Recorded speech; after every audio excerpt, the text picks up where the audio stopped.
তুমিও কোরআন ধরো, আমিও কোরআন ধরবো, তুমিও আল্লাহর রশি ধরো, আমিও আল্লাহর রশি ধরবো। কোরআনই বলে দিচ্ছে ব্যাস ঐক্য হয়ে যাবে। ওয়ালা তাফাররাকু, আর ফেরকা ফেরকা হওয়া লাগবে না, দলে উপদলে বিভক্ত হওয়া লাগবে না। মুসলমানদের যত দলাদলি রে ভাই, এই বাংলাদেশে মুসলমানদের দলের অভাব আছে নাকি? এমনকি আমি তো মনে করি গরুর ওলান থেকে দুধ বের হলে এটাকে পুনরায় ওলানে ঢোকানো যতটা কঠিন, বাংলাদেশে এক ইসলামী অঙ্গনে যত দল আছে, অন ইসলামিক অঙ্গন রাখেন, এক ইসলামী অঙ্গনে, শুনতে খারাপ লাগে কিন্তু বাস্তবতা অস্বীকার করার সুযোগ নাই, এক ইসলামী অঙ্গনে যত দল আছে ওই বেদাতি দাদাতি থেকে শুরু করে সবই আর কি, এগুলোকে সব কিছুকে আবার এক করা ওই ওলানে দুধ ঢোকানোর চাইতেও আরো বেশি কঠিন। প্রত্যেককে আপনি এক করতে পারবেন, কিন্তু আগে এটা মেনে নিতে হবে বিচার যাই হোক তালগাছ কিন্তু আমার। কিন্তু আমি তো মনে করি ঐক্য একদম পানি ভাগ। কেন জানেন?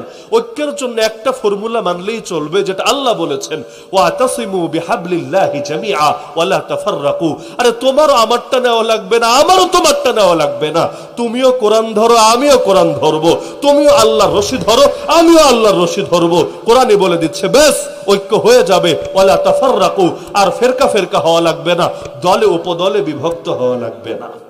তাহলে আমি রাত্রে এটা দেখার পরে সিদ্ধান্ত নিয়েছি যে আমি ধন্যবাদটা জানাবো, এবং এখান থেকে আমি এতটুকু আশাও পেয়েছি আরো যা দুই চারটে এরকম আপত্তির বিষয় আছে, হয়তো ইতিমধ্যে এগুলো চেঞ্জ হয়ে থাকতে পারে, আমার জানা নাই, হয়তো ঘাটাঘাটি করলে বের হবে, যদি না হয় আমি অন্তরে আশা রাখি ইনশাআল্লাহ সব চেঞ্জ হবে। এবং সেদিন বেশি দূরে না, যেদিন ইনশাআল্লাহ সুম্মা ইনশাআল্লাহ বাংলার জমিনে সমস্ত মুসলমানরা ঐক্যবদ্ধ হয়ে আবারও আরেকটা গণবিপ্লব ঘটিয়ে আল্লাহর জমিন আল্লাহর দ্বীনকে জিন্দা করবে। এবার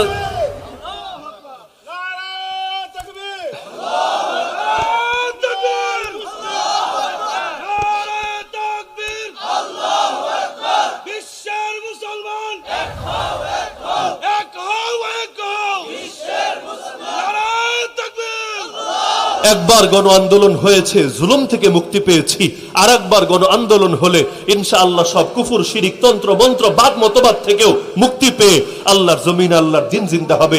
নবীর জামানায় ধাপ ছিল দুইটা, প্রথমে জুলুমের শিকার হলেন মক্কায়, হিজরত করে সাহাবীরা গেলেন ইয়াসরিব, ইথিওপিয়া কি বলে হাবাসা, নাজাশির দেশ হাবাসায়। তাহলে মক্কা থেকে এক ধাপ অতিক্রম করে গেলেন হাবাসায়, হাবাসা ইসলাম কায়েম হয় নাই, তবে জুলুম থেকে মুক্তি পেয়েছেন। এরপর হাবাসার পরে আসলে মদিনা, ব্যাস জুলুমও শেষ, কুফর শিরকও শেষ, ইসলাম কায়েম হয়ে গিয়েছে।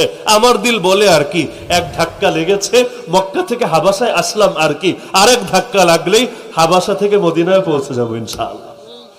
তো সুতরাং প্রত্যেকের এখন ঐক্যবদ্ধ হওয়া দরকার। কয়েকটা দৃশ্য দেখে আমার মনে আশা জেগেছে, এটা বলে আলোচনার ইতি টানছি। এই যে জুলুমের অবসান হয়েছে, আলহামদুলিল্লাহ ঐক্যের একটা পরিবেশ তৈরি হয়েছে। প্রথম দিনই দেখলাম আমাদের কওমি অঙ্গনের এখন বলতে গেলে সবচাইতে বেশি মহব্বত যাকে সবাই করে, শেখুল হাদিস ইবনে শেখুল হাদিস হযরত আল্লাহ মাওলানা মামুনুল হক হাফিজাহুল্লাহ, তিনিও দাঁড়ানো। তার পাশে ইসলামী আন্দোলনের দ্বিতীয় প্রধানতম ব্যক্তিত্ব হযরত মাওলানা ফয়জুল করিম সাহেব, তিনিও দাঁড়ানো।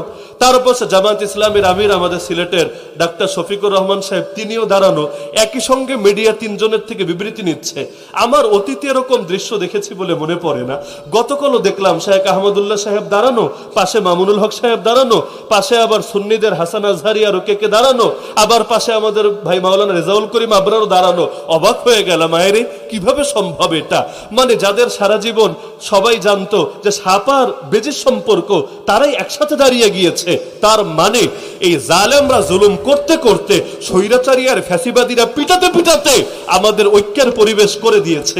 সবাই এখন বুঝতে পারছে ঐক্য ছাড়া কোনো বিকল্প নাই। তো এখন তো মাত্র ছবিতে আসতে শুরু করেছে, এটা যদি বাস্তবে একেবারে রন্ধে রন্ধে ছড়িয়ে যায়, এই বাংলার জমিনে কোনো তন্ত্রমন্ত্র টিকবে না, কোনো নাস্তিক সেকুলাররা টিকবে না। কিসের শাহবাগী আর টাহবাগী? আরে ওরা তো ইন্দুরের গর্ত পালানোর জায়গা খুঁজে পাবে না। আর সংখ্যালঘুর ব্যানার লাগিয়ে কাহিনী সাজাবে, এগুলো ইনশাআল্লাহ বাংলার জমিনে হবে না। এমনকি দেখা যাচ্ছে মুসলমানই করা লোক মানে তথ্য প্রমাণ সহকারে, কিন্তু রাত আসলে হয়ে যায় ডাকাত, আর দিন আসলে সাজে সংখ্যালঘু। অদ্ভুত ব্যাপার স্যাপার, আজীব এক তামাশা শুরু হয়েছে। তো সব ষড়যন্ত্র রুখে যাবে আমরা ঐক্যবদ্ধ হলে। ঐক্যবদ্ধ হতে পারবেন তো ইনশাআল্লাহ? কিসের দ্বারা ঐক্যবদ্ধ হবেন বলা শেষ। এই যে নামের মধ্যে দাওয়াত আছে আহলে সুন্নাতুল জামাত, ব্যাস নবীর আদর্শ নেন, সাহাবীদের আদর্শ নেন, ঐক্য কায়েম হয়ে যাবে ইনশাআল্লাহ। আল্লাহ তাআলা আমাদের সবাইকে ঐক্যবদ্ধ হওয়ার তৌফিক দান করুন, সমস্ত ধরনের বিভ্রান্তি থেকে বেরিয়ে আসার তৌফিক দান করুন।